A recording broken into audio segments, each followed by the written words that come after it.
And now, stay tuned for the mystery program that is unique among all mystery programs.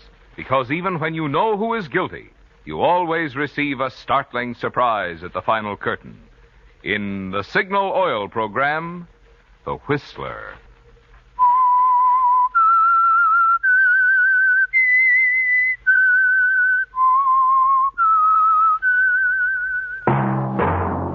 Signal, the famous Go Farther gasoline, invites you to sit back and enjoy another strange story by The Whistler.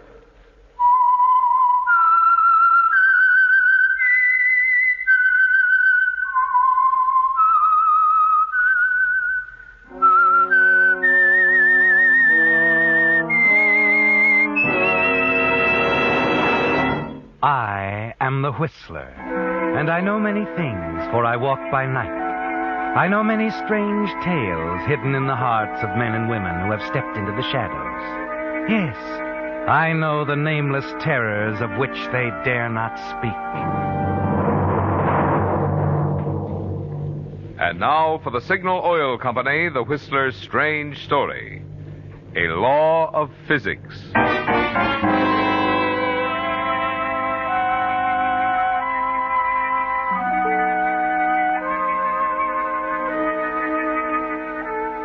The narrow, twisting road that hugged the canyon wall was precarious at best.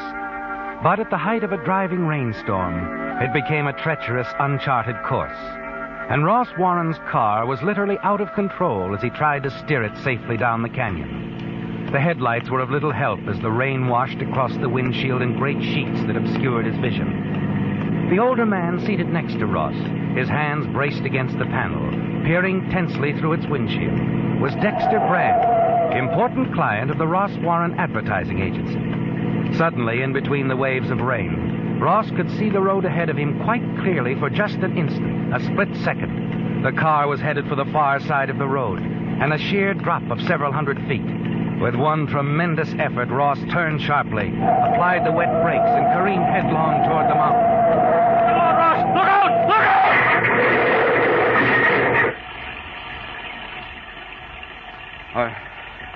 Are you all right, Mr. Brand?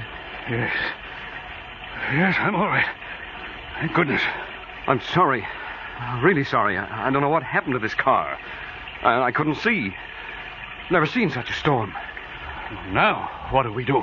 I don't think we have much choice, Mr. Brand. You know, there aren't many cars on this road, even in good weather. Come on. I guess we'll have to walk. At least as far as the Edgeley place. Of course, that's a good mile down the canyon from here, but they've got a phone. All right. Well, I'll be... What is it, Mr. Brand? Another car coming around the curve ahead of us. Hey, you there! Give us a hand, will you?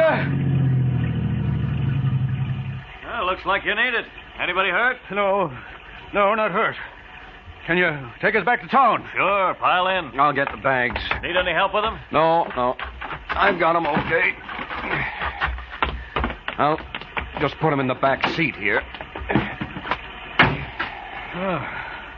I don't know who you are, young man, but you're a friend of mine. My name's Brand, Dexter Brand. Glad to know you, Mr. Brand. I'm Bob Turner. Oh, and this is Ross Warren, Mr. Turner. How do you do? I think if you'll drive ahead for about a quarter of a mile, you'll find a place wide enough to turn around in, Mr. Turner. Okay, thanks. Yeah, but what about your car? We'd better call the garage, hadn't we? It's a good idea, but hadn't we better wait till we get to a phone? We don't have to, Mr. Warren. I've got a phone here in the car. You have? Well, I've heard of them. Oh, it's a wonderful gadget, believe me. I wouldn't be without one. They just installed service in this area. What's the name of your garage in town? Hoffman's. Phone number's Lawton 3264. Well, this store might give us some trouble on the call, but it's worth a try. Only trick is this button. You push it down to talk, release it to listen. Mm-hmm. This is your mobile operator. This is WJ65383. I want Lawton 3264. One moment, please.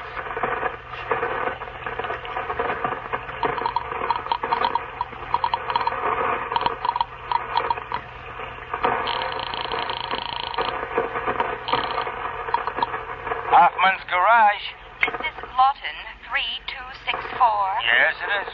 I have a call for you. One moment, please. Go ahead, please. Here, Mr. Warren. The garage is on the line. Oh, thanks. Hello. This is Ross Warren. Oh, yes. This is Tom, Mr. Warren. What's the trouble?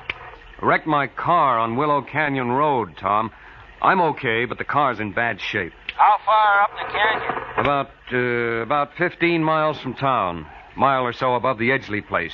Better send a tow car and get this wreck off the road before someone piles into it. Right away, Mr. Warren. You'll be riding in with us? No, I've got a ride, Tom. Do the best you can, huh? And let me know when you get through looking her over. You bet, Mr. Warren. Goodbye, Tom. And thanks.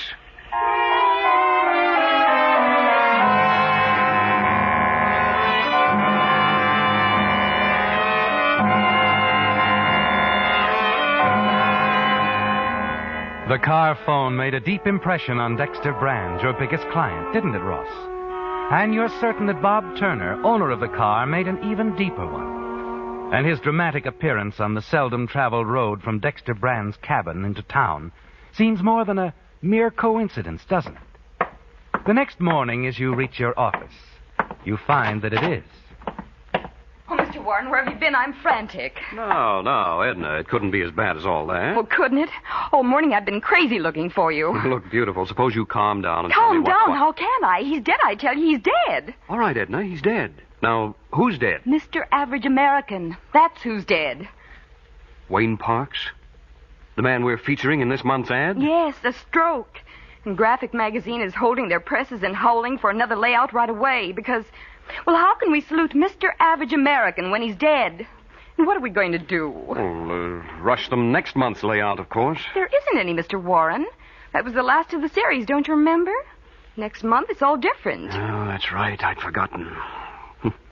We are in a hole, aren't we? Oh, Mr. Warren, if I may... Please, you'll have to wait. Mr. Warren is very busy now. An emergency has come up. I know. You left the door open, and I couldn't help overhearing. Mr. Warren, I'm familiar with your campaign, and I believe there's a simple way to save that ad. Mr. Turner again, huh? You seem to have a knack of turning up at just the right minute. You've got an idea. Yes. Why not change the caption, "We salute," to "We mourn Mr. Average American"? All the rest of it can remain pretty much as it is. Hey, maybe you've got something there. Edna, did you hear? Well, I think that's wonderful.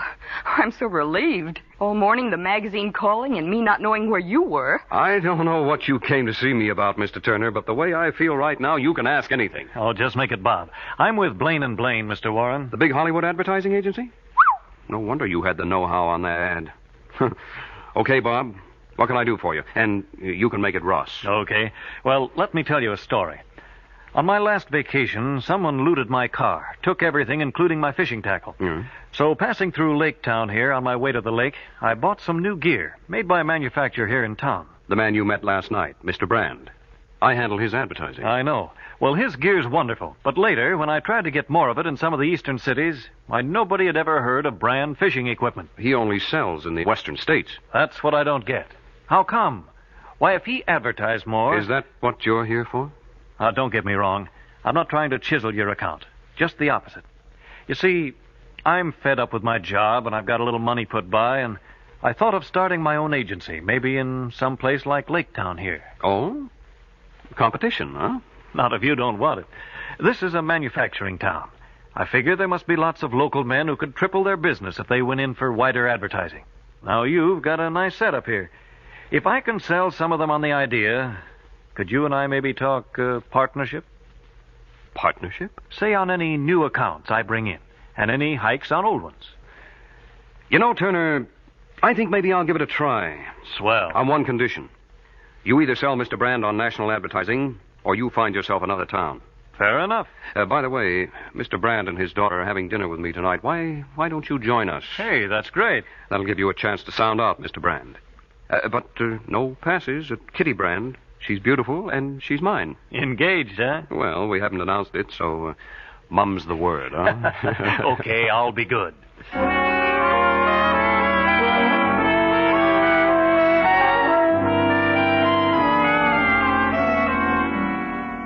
You thought you did that rather well, didn't you, Ross? Well, you know that in Dexter Brand, Bob Turner will come up against a stone wall. And you have Bob's word that if he fails, he'll leave town. Yes, Ross, he'll leave, never knowing you lied about being engaged to Kitty. You couldn't know, could you, that by inviting him to dinner with the Brands, you were inviting disaster? I'll tell you why I'm being so hard-headed. You see, I hate manufacturing. Got into it in spite of myself. I couldn't get the kind of fishing rod I wanted, so I went ahead and made one. Friends saw it. I had to make another, then another and another. First thing I know, I'm manufacturing all kinds of fishing tackle. That's why I hate it. Doesn't leave me enough time to fish. If I were to expand, it would leave me even less. And I love fishing. I don't believe it. I beg your pardon? I said, sir, that I don't think you give a hoot about fishing. Look here, young man. Are you trying to tell me that... I'm afraid you read the wrong line that time, Bob. Yes, young man. I wish you'd explain that remark. Well, you said yourself, sir, that you made rods for your friends. And why? Because you wanted them to have the best so they could enjoy their fishing as you enjoyed yours. Of course, which proves just... Well, think of the thousands of Isaac Waltons whose vacations will be spoiled for lack of brand equipment. Huh? Why, every time a good one gets away from a faulty hook or snaps an inferior rod, you, Mr. Brand, are directly responsible. By Jove, that's the best argument I've heard yet. Ross, you ought to take this conniver on as a partner. You really think so, sir? He will, sir, if you'll expand your coverage. Oh, so it's a plot. Well, Ross, it looks like I'm stuck with more advertising and you're stuck with a partner. And if I were you, I'd look out. He's likely to take over your whole business. In that case, I'm afraid I'd have to find a way to dissolve the partnership.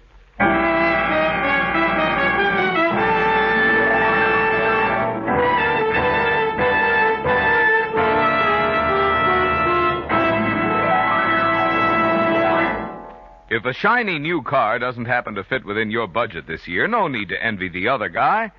After all, it's easy to enjoy the next best thing. And what's that? Why, any car, your car, powered with Signal Ethyl, the premium grade of Signal's famous Go Farther gasoline. Yes, this super powerful super fuel is scientifically engineered to bring out the best in cars of any age. And when I say best, I mean the kind of performance many drivers never thought their cars capable of.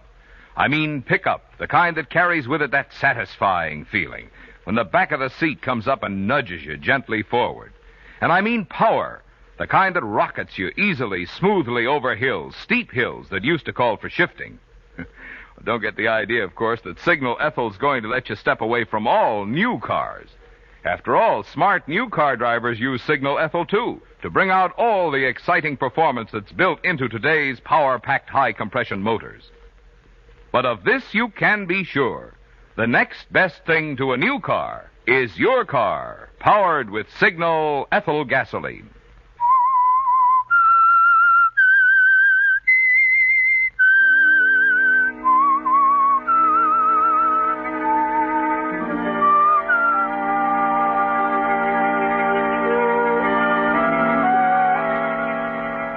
Well, Ross, a lot of things have changed since Bob Turner came into your life 6 months ago in that storm on the Willow Canyon Road. He's become a full-fledged partner in your advertising agency after selling Dexter Brand on the idea of a national campaign. And other accounts have followed Brand's lead until your business has nearly tripled. Bob sold you, too, hasn't he, Ross? True, you work harder and longer than you ever have, but you've acquired a great many things you've wanted. A healthy bank account. A big new car with all the extras. Yes, even including a car telephone. Through it all, you've had just one regret, haven't you, Ross? You haven't been able to see Kitty Brand nearly as often as you'd wanted to. But as you walk up the front steps to her home to keep your first date in weeks, you're certain that tonight will make up for all the nights you've been away from her. Kitty. Hi. You the official greeter here now? Oh, only when it's the maid's night out or Dad's packing. Come in, Ross. Your father taking a trip? Oh, just up to the lake. He and Bob have a theory about some special tackle or something. You couldn't prove it by me. But anyway, they're going to try it out. Come on in the library. I've mixed some cocktails. Bob's going too, huh? It's funny he didn't mention it. Oh, I think he's just driving Dad up tonight. Probably spend tomorrow fishing. Oh, I see. Here we are. Sit down, Ross. Mm-hmm. Oh, you look wonderful, Kitty. You mind if I drink to that? Well, let's make it that we both look wonderful. so we can both drink. That's fair enough. Yeah? To us. Because we're beautiful. Oh, I've missed you, Kitty. So much. Well, that's nice, Ross. No, it isn't nice. I don't like missing you. I don't ever want to miss you again. Oh, my. So serious. I am serious, Kitty.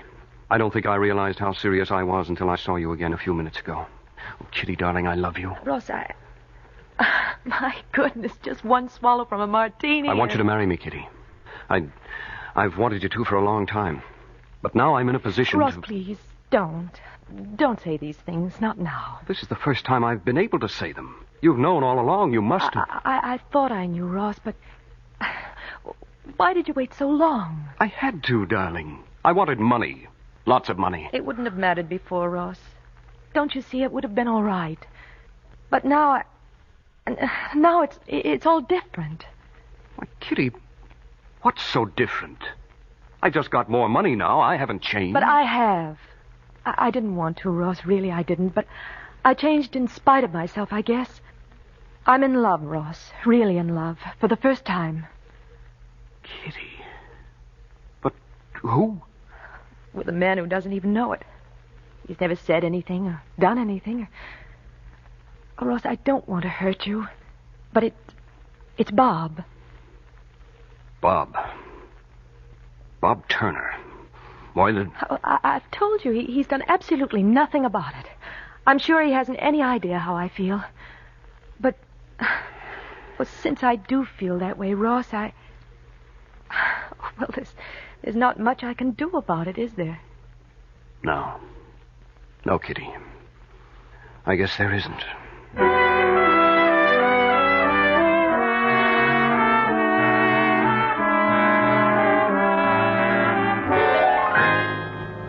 Kitty and Bob. It's quite a shock, isn't it, Ross? Not at all the way you planned.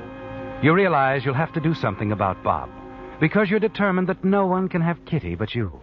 You're still searching for a solution shortly before midnight as you enter your apartment to find the phone ringing. Hello. Ross, this is Bob. Didn't wake you, did I? No, just got in. Where are you calling from? I'm up at Mr. Brand's cabin. Going to spend the night here. Do some fishing tomorrow, but I'm driving back to town tomorrow night. Oh, I see. I'd like to see you tomorrow night if you can make it, Ross. I've got some things to talk over with you. Okay, Bob. But if you're off on a little fishing junket, forget about business. Oh, I don't want to see you about business, Ross. Well, I just want to talk with you a while, and I'd prefer to do it in person. Fine. Suppose we meet at your apartment, whenever you say. Oh, good. I'll leave here at 7:30. That should get me back to town about 9. How does that sound? 9 it is. Tomorrow night. I'll see you then. Good night. Goodbye, Bob. Your solution came suddenly, didn't it, Ross? And Bob gave it to you himself. A little after 8 the next evening, you parked your car in the heavy woods at the foot of a well-known slide area on Willow Canyon Road. In a matter of minutes, you rolled several boulders into the middle of the road. And then, as you hear a car approaching, you rush back to your own car, completely hidden from sight. You peer through the thick trees, see Bob's car approaching. He suddenly swings to miss the boulders, balances precariously on the drop side of the road. And then the car miraculously rights itself, hugs the road again, and moves past the boulders to a safe stop.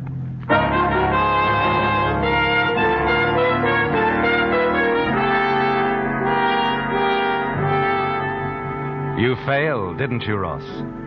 You watch Bob get out of his car, push the boulders to the side of the road, return to his car, and start for town. As you pull your car onto the road and drive slowly down the canyon toward town, you realize you must get rid of Bob Turner. Once he's out of the way, you'll control all the new business he's brought in and have a clear field with Kitty. Then it hits you an even better plan. Then you're certain you'll not fail again. There's an automatic in your glove compartment and an alibi in your car telephone. You stop the car and place a call to Hoffman's Garage in Lake Town. Hoffman's Garage, Tom speaking. This is Ross Warren, Tom. Afraid I need your tow car again. Uh-oh. Don't tell me you're stranded on Willow Canyon Road again. Well, not this time, Tom. I'm about 20 miles out on the Merrilton Road. The car went out of control just by those bluffs. You know the spot? Sure. Look, Mr. Warren, we'll be there, but it may take an hour or so. The truck's out now, and there's another call ahead of you.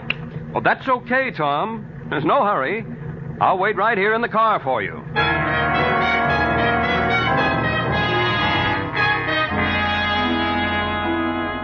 It's a break, isn't it, Ross?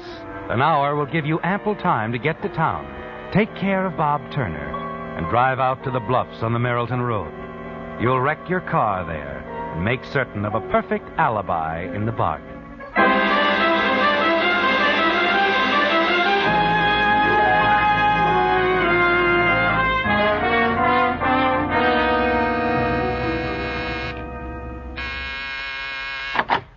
Well, Ross, you're punctual. Even a little ahead of time. I just got here.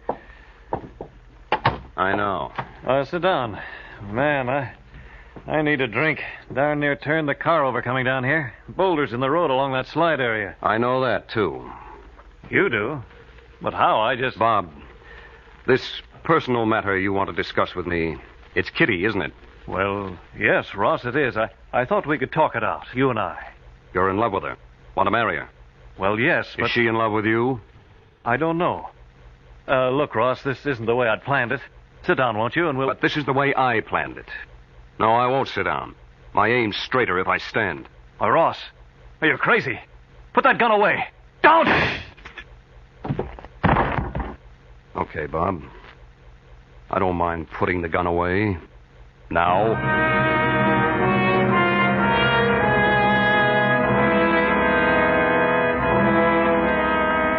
He's dead, isn't he, Ross?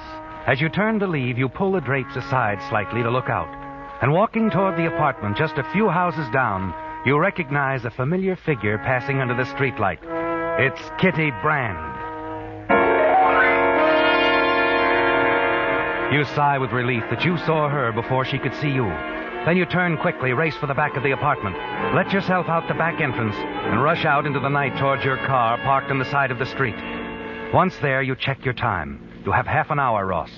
Ample time to drive to the bluffs on the Merrilton Road before the tow car from the Hoffman garage is due to arrive. And you make it with 5 minutes to spare.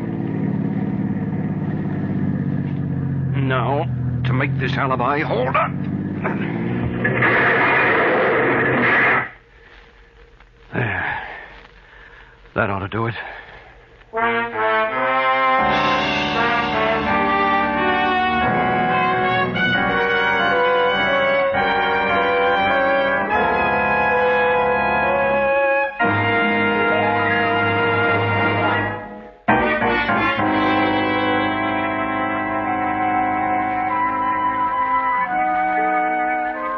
Well, Ross, you're pleased with the way things worked out, aren't you?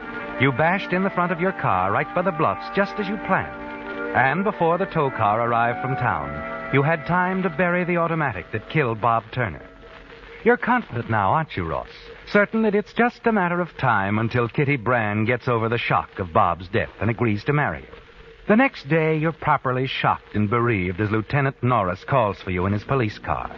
And the two of you discuss the crime as you ride along. You become so engrossed in the discussion, you're unaware that he's driven you far out from town, on the Merrilton Road. Well, naturally, I'm anxious to help all I can, Lieutenant. Bob Turner was, well, like a brother to me. I'm going to take you up on that help angle, Mr. Warren. Tom Hoffman's already pointed out the spot on the Merrilton Road where he picked up you in your car last night. Want you to verify that if you don't mind. Why, of course. Be glad to. Well, I didn't even notice. We're almost there, aren't we? That's right. Hey, you see, Mr. Warren, the two stories are a little confusing. What two stories? Yours and Kitty Brand's. She was out for a walk last night, dropped by Turner's apartment, and discovered his body. And she saw your car parked on a side street next to the apartment. But she couldn't have. I was... I know. Both you and Tom Hoffman say you were right here in the smashed car at the time. But that's true. Hey, that's my car there. Now, we took the liberty of bringing it back out here, Mr. Warren, to prove something to both of us. Come on over here for a minute. I'm afraid I don't understand, Lieutenant. You will. Now, just for the record, will you get in your car and show me how you placed that call to the garage last night? Why, of course. I just picked up the receiver, pushed this button, and the operator answered. Why, that's funny. Something's wrong with his phone. No, Warren, there's something wrong with your story. Now, see here. Tom Hoffman picked me up right here at the same time Kitty Brand found Turner dead 20 miles away. In case you don't know it, Lieutenant, there's a law of physics that says no body can occupy two places at the same time. Now, that's right.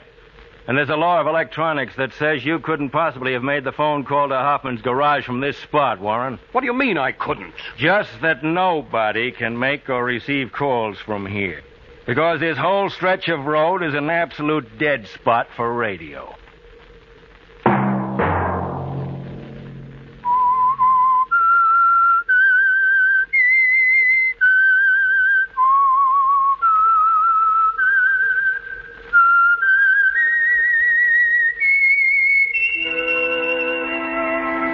Let that whistle be your signal for the Signal Oil program, The Whistler, each Sunday night at this same time. Signal dealers are so proud of the good mileage of their famous Go Farther gasoline. They have available free a mileage record book in which you can keep track of your own mileage, as well as other car purchases and information. This handy mileage record book is just one of the many thoughtful extras offered free by friendly, independently operated Signal service stations to add more smiles to your miles.